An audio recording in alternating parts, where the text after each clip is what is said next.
വാർത്തകൾ ആദ്യമേ അറിയാൻ പ്രൈം ന്യൂസ് മലയാളം സബ്സ്ക്രൈബ് ചെയ്യൂ.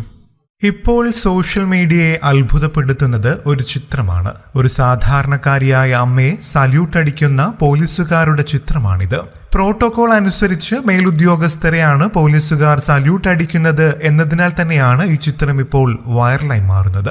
പ്രോട്ടോകോൾ മാറ്റിവെച്ച് CI ഉൾപ്പെടെയുള്ളവർ സല്യൂട്ട് നൽകിയത് പോലീസ് സ്റ്റേഷനിലെ തൂപ്പുകാരിക്കാണെന്ന് അറിയുമ്പോൾ ആരും ഒന്ന് ഞെട്ടും. എന്നാൽ ഇതിനു പിന്നിലെ കഥയറിഞ്ഞാൽ ഞെട്ടൽ കയ്യടികൾക്ക് വഴിമാറും. വരന്തരപ്പള്ളി പോലീസ് സ്റ്റേഷനിലാണ് പാർട്ട് ടൈം സ്വീപ്പറായിരുന്ന രാധ ജോലി നോക്കിയത്. ഈ കഴിഞ്ഞ 31-നാണ് രാധ റിട്ടയർ ചെയ്തത്. സ്റ്റേഷനിലെ സ്വീപ്പറായ ഒരു സാധാരണ സ്ത്രീ സല്യൂട്ട് കിട്ടാൻ മാത്രം എന്തു ചെയ്തു എന്ന ചോദ്യവുമായി സോഷ്യൽ മീഡിയ മുന്നിട്ടിറങ്ങുമ്പോൾ അതിന് ആദ്യം മറുപടി നൽകുന്നത് വരന്തരപ്പള്ളി പോലീസ് സ്റ്റേഷനിലെ CI ഉൾപ്പെടെയുള്ള പോലീസ് ഉദ്യോഗസ്ഥരാണ്. 30 വർഷത്തെ ആത്മാർത്ഥമായ സേവനമാണ് രാധ കാഴ്ചവെച്ചത്. 40 വയസ്സിൽ ജോലിക്ക് കയറി 30 വർഷത്തെ സുദീർഘമായ സർവീസിനൊടുവിൽ 70-ാം വയസ്സിലാണ് രാധ റിട്ടയർ ചെയ്തത്. രാവിലെ മുതൽ ഉച്ചവരെയാണ് വരന്തരപ്പള്ളി പോലീസ് സ്റ്റേഷൻ പരിപാലിക്കുന്ന ജോലി രാധ ചെയ്തിരുന്നത്. സാധാരണ ഒരു യാത്രയപ്പിനപ്പുറം രാധ ഒന്നും പ്രതീക്ഷിച്ചിരുന്നില്ല.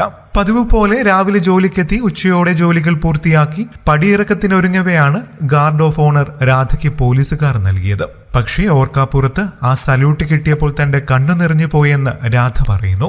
70 വയസ്സിന്റെ ശാരീരിക വിഷമതകൾ അലട്ടുമ്പോഴും എല്ലാ ദിവസവും രാധ എത്തുമായിരുന്നു. സാധാരണ വിരമിക്കുന്നവർ മാസങ്ങൾക്ക് മുൻപേ അവധിയെടുക്കാറുണ്ടെങ്കിലും രാധ 31-ാം തീയതി വരെയും എത്തിയിരുന്നു. രാധ ചേച്ചി ചെയ്യുന്ന ജോലി കൃത്യമാണെന്നും ആരെയും കൊണ്ട് മോശം പറയാനിടയാക്കിയിട്ടില്ലെന്നുമാണ് വരന്തരപ്പള്ളി CI പറയുന്നത്.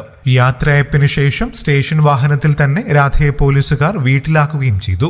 മരണം വരെയും ഈ സല്യൂട്ട് തന്റെ മനസ്സിലുണ്ടാകുമെന്നും രാധ പറയുന്നു. എനിക്ക് ആ സല്യൂട്ടിന് അർഹതയുണ്ടോ എന്ന് പോലും ചിന്തിച്ചു. എന്റെ കൂടപ്പിറപ്പുകളുടെ സ്നേഹമായി കണ്ട് ഞാൻ ആ സല്യൂട്ട് സ്വീകരിക്കുന്നുവെന്നും പോലീസുകാർ തന്റെ കൂടപ്പിറപ്പുകളാണെന്നും രാധ കണ്ണു നിറഞ്ഞു പറയുന്നു.